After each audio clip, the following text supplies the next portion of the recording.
Yes sir. सब बच्चा इधर ध्यान दीजिए, कोई इधर उधर नहीं कीजिएगा। तो हम पढ़ने जा रहे हैं कक्षा 6 का भूगोल बुक। ठीक, तो पाठ 9 में है कहानी बिहार दर्शन 1। पाठ 9 में कहानी क्या है? बिहार दर्शन 1, उसी के बारे में हम चर्चा करेंगे। तो मध्य विद्यालय में पढ़ने वाली रेशमा बहुत खुश थी। मध्य विद्यालय में पढ़ने वाली रेशमा क्या थी? बहुत खुश थी। क्यों खुश थी भाई, ये हम जानेंगे कि रेशमा खुश क्यों थी। उसकी कक्षा 6 के सभी छात्रा अपने वर्ग शिक्षक के साथ बोध गया, राजगीर, नालंदा, पावापुरी के ऐतिहासिक दर्शनों को देखने जा रहे थे। उसके कक्षा 6 के सभी छात्र शिक्षक के साथ कहाँ जा रहे थे? बोध गया, राजगीर, नालंदा और पावापुरी के ऐतिहासिक स्थलों पर। ऐतिहासिक स्थल पर पुराना जो है दार्शनिक स्थल, वहां घूमने जा रहे थे। तो बोध गया, राजगीर और नालंदा क्या है? ऐतिहासिक स्थल है। स्थलों को देखने जा रहे थे। शिक्षक ने बच्चों को अपने साथ कलम, डायरी, पानी की बोतलें सुबह 6 बजे विद्यालय परिसर में बुलाया। शिक्षक ने क्या क्या लेके आने के लिए बोले? कलम, डायरी, पानी की बोतलें, ये 3 चीज लेके आने बोले शिक्षक। और टाइम भी बता दिए, सुबह 6 बजे आना है, विद्यालय के परिसर में बुलाए। वहीं से बस खुलने वाली थी। विद्यालय परिसर से ही बस खुलने वाले थी। अगले दिन सभी बच्चे नियत समय पर विद्यालय पहुंचे। क्या हुआ? अगले दिन सभी बच्चे नियत समय पर विद्यालय पहुंचा। वे बस द्वारा सबसे पहले बोध गया पहुंचे। वे बस द्वारा सबसे पहले कहाँ पहुंचे? ये जो चित्र में देख रहे हैं, ये बोध गया का चित्र है। ये जो चित्र में देखने ये नजारा है बोध गया का। तो बोध गया पहुंचे, सबसे पहले बच्चा सब कहाँ पहुंचा? बोध गया पहुंचा। बच्चों ने पहले महाबोधिक मंदिर देखा। बच्चों ने पहले क्या देखा? महाबोधिक मंदिर देखा। इस मंदिर को विश्व धरोहरों में गिना जाता है। महाबोधिक मंदिर जो है उसको विश्व धरोहरों में गिना जाता है। इस मंदिर में ध्यानरत बुद्ध की प्रतिमा के दर्शन के बाद सबने मंदिर के पीछे स्थित बोध वृक्ष को देखा। कहता है उस मंदिर के अंदर क्या है? बुद्ध का, भगवान बुद्ध का मूर्ति है। क्या है? भगवान बुद्ध का मूर्ति है। भगवान बुद्ध के दर्शन करने के बाद सभी बच्चे क्या हुआ? मंदिर के पीछे स्थित बोधि वृक्ष को देखा।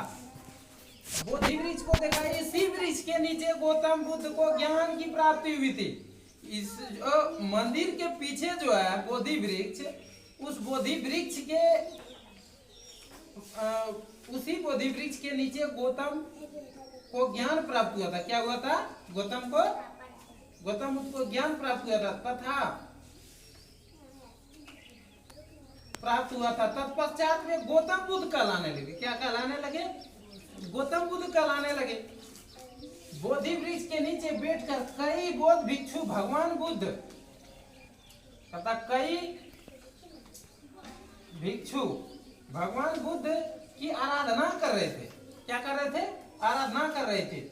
इस मंदिर के बगल में स्थित मूचालिंद सरोवर में बच्चों ने मछलियों को दाना खिलाया। इस मंदिर से बगल में एक सरोवर है। उस सरोवर का नाम है मूचालिंद सरोवर। उस सरोवर का नाम क्या है? मूचालिंद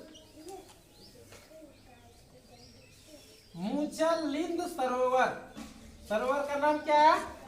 मूचालिंद सरोवर में बच्चों ने मछलियों को दाना खिलाया। बच्चों ने क्या कर रहा था? मछलियों को दाना खिला रहा था।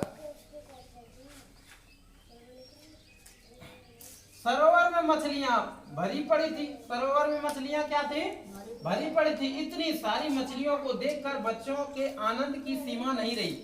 इतने सारी मछलियों को देखकर बच्चे को क्या रहा? आनंद की सीमा नहीं रही। मैंने पूरा खुश हो गया बच्चा। मंदिर के इर्द गिर्द कई देशों ने भगवान बुद्ध की मंदिर बनवा रखी है। तथा मंदिर के इर्द गिर्द कई देशों ने भगवान बुद्ध की मंदिर बनवा रखी है। बच्चों ने इनको भी देखा और महत्वपूर्ण बातों को नोट किया। शिक्षक बोले थे ना पहले कि डायरी और पेन ले जाना है और पानी की बोतल, तो वही बच्चा डायरी में देख करके अवलोकन करके क्या कर रहे हैं, उतार रहे हैं, ठीक, नोट कर रहे हैं। बच्चे बस में पुनः सवार हुए और वहां से चलकर गया शहर पहुंचे। बच्चे पुनः बस में, मतलब फिर से बस में सवार हो गए और कहां पहुंचे, गया शहर पहुंचे, ठीक। गया शहर पहुंच गए, गया शहर के चंदचोरा क्षेत्र पहुंचे। कहां पहुंचे, गया शहर के चंदचोरा क्षेत्र पहुंचे। वहां से बच्चे फल्गु नदी के तट पर स्थित विष्णुपद मंदिर देखने पहुंचे।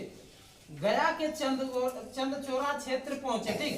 वहां से बच्चे किस नदी के तट पर पहुंच गया, फल्गु नदी। कहाँ है, फल्गु नदी,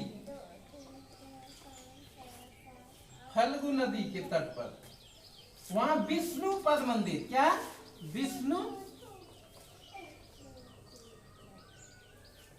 विष्णुपद मंदिर, क्या नाम है मंदिर का, विष्णुपद मंदिर पहुंचे बच्चा। यहाँ भगवान विष्णु के पद चिन्ह है, पद चिन्ह मतलब पैर का चिन्ह है, ठीक, देखने पहुंचे। यहाँ भगवान विष्णु के पद चिन्ह। इस मंदिर को काले पत्थरों से रानी अहिल्याबाई ने बनवाया था। इस मंदिर को किसने बनवाया था, विष्णुपद मंदिर को किसने बनवाया था, रानी अहिल्याबाई। किसने बनवाया था, रानी अहिल्याबाई।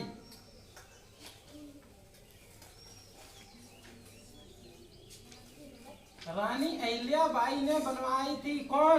कौन मंदिर, विष्णुपद मंदिर। कौन मंदिर बनवाई थी, विष्णुपद मंदिर रानी अहिल्याबाई ने बनवाई थी।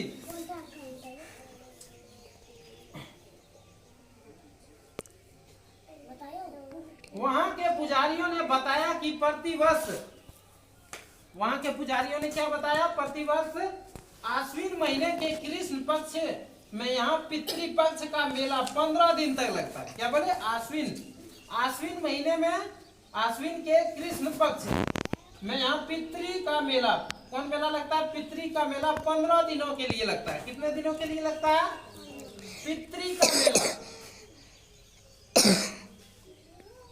पितृ का मेला कितना दिन तक लगता है, मेला 15 दिनों का लगता है। कितने दिनों का लगता है, 15 दिनों का लगता है।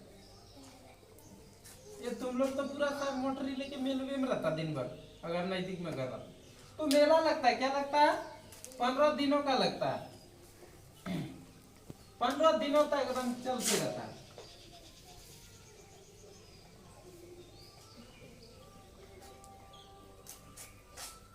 तो आगे हम चर्चा कर रहे हैं, देश के कोने कोने से आकर लोग अपने पूर्वजों को मोक्ष प्राप्ति हेतु यहाँ पिंडदान करते हैं। क्या करते हैं, पूर्वजों को मोक्ष के प्राप्ति हेतु पिंडदान करते हैं। विष्णुपद के कहता, विष्णुपद से सभी बच्चे दोपहर 12 बजे के आसपास राजगीर पहुंचे। विष्णुपद मंदिर से सभी बच्चे कहाँ पहुंचे, 12 बज गए तब विष्णुपद से निकलते राजगीर के गर्म जल कुंड में हाथ पांव धोने से बच्चों की थकान मिट गई। राजगीर में क्या है, कुंड है, गर्म जल है। उस कुंड में क्या है, कौन हो मौसम रहेगा लेकिन गर्म जल ही रहेगा उसमें। गर्म जल से बच्चे हाथ पांव धोए। हाथ पांव धोने के बाद क्या हुआ, बच्चे का थकान मिट गया। अब ये जो देख रहे हैं चित्र 3.9.3 में है, शांति स्तूप राजगीर। राजगीर में शांति स्तूप है। राजगीर में क्या है, शांति स्तूप है। इस स्तूप का नाम है शांति स्तूप। शांति स्तूप।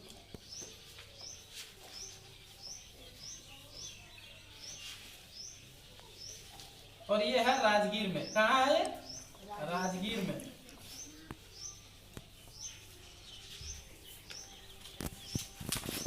इसी के बारे में जानेगा। सबने खाना खाया। क्या हुआ, इसी क्रम में शिक्षक ने बताया कि चारों ओर पहाड़ियों से घिरा हुआ इन पहाड़ियों में गंधक है। चारों ओर पहाड़ियों से घिरा हुआ इन पहाड़ियों में क्या है, गंधक है। चारों ओर से घिरा हुआ था। किस चीज से, पहाड़ियों से घिरा हुआ था। इसीलिए यहाँ से गर्म पानी का स्राव होता है। इसलिए यहाँ से क्या होता है, गर्म पानी का स्राव होता है। बच्चों ने मनियार मठ जरासंध का अखाड़ा देखा, और वहाँ क्या है, जरासंध एक राक्षस था, उसका अखाड़ा देखा। तथा शांति स्तूप देखने रज्जू मार्ग द्वारा रोपवे पहाड़ी की ओर चल पड़े। और रोपवे आप लोग जान रहे हैं, पहाड़ी पर जो जाता है रोपवे पे बैठ के, जो त्रिकुट पर्वत में था, है ना, अभी भी है लेकिन बंद है। तो क्या हुआ, रज्जू मार्ग देखा, रोपवे पहाड़ी की ओर चल पड़े। अब क्या है, सरकार सुविधा दे दिया आदमी को, रोपवे से ही पहाड़ी पर जाता है। यह शांति स्तूप पहाड़ी पर स्थित सफेद गुंबदाकार स्तूप है, जिसके चारों ओर दिशाओं में महात्मा बुद्ध की 4 प्रतिमा लगी है। चारों ओर दिशाओं में महात्मा बुद्ध की कितने प्रतिमा लगी है, 4 प्रतिमा अलग अलग मुद्राओं में लगी है। पहाड़ी पर पहुंचने के लिए रज्जू मार्ग की सुविधा उपलब्ध है। किस मार्ग की सुविधा उपलब्ध है, रज्जू मार्ग यानी रोपवे से आप जा सकते हैं। पहाड़ी के शीर्ष पर स्थित शांति स्तूप अद्भुत दृश्य प्रदान करता है। पहाड़ी के शीर्ष पर स्थित शांति स्तूप अद्भुत दृश्य प्रदान करता है, देखने योग्य है नजारा। यहाँ से चारों ओर पहाड़ियां दिखाई पड़ती है। यहाँ से चारों ओर क्या दिखाई पड़ती है, पहाड़ियां दिखाई पड़ती है। शिक्षक ने मगध के राजा अजात शत्रु और बुद्ध के बारे में कुछ प्रचलित कथाएं सुनाई। मगध के राजा और अजात शत्रु और बुद्ध के बारे में कुछ प्रचलित कथाएं सुनाई। राजगीर से चलकर 3 बजे अपराह्न नालंदा पहुंचे। कहाँ पहुंचे, नालंदा। रास्ते में ही शिक्षक ने बच्चों के लिए खाजा मिठाई खरीदी। क्या खरीदा रे, खाजा मिठाई। नालंदा में 5वीं सदी में स्थापित नालंदा विश्वविद्यालय के खंडहर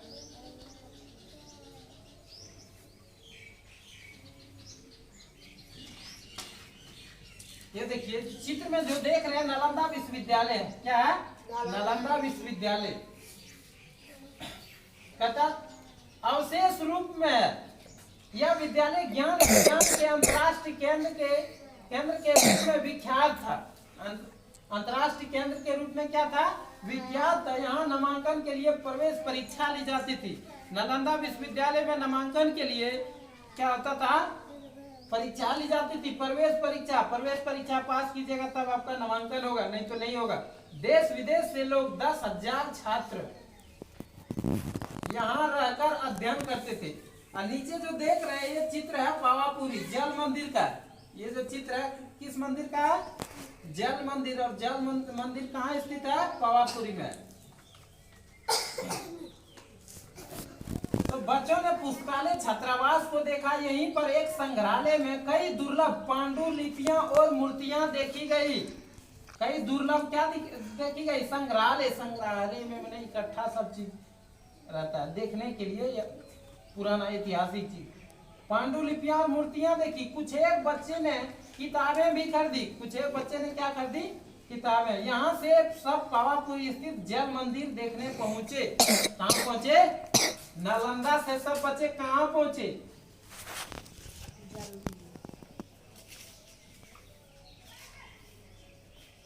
नालंदा विश्वविद्यालय।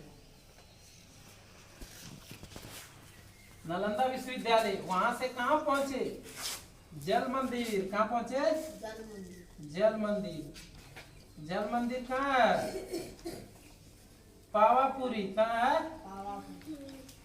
पावापुरी सब बच्चे पहुंच गए। कहाँ पहुंचे, पावापुरी पहुंच गए। कहता तालाब के बीचों बीच स्थित जल मंदिर में भगवान महावीर के दर्शन किए। और पावापुरी में क्या है, जो जल मंदिर है तो तालाब के बीचों बीच है। कहाँ है, बीचों बीच में है। उसमें भगवान बुद्ध का प्रतिमा, भगवान महावीर के दर्शन, भगवान महावीर है उसमें, उसी का प्रतिमा है उस मंदिर में।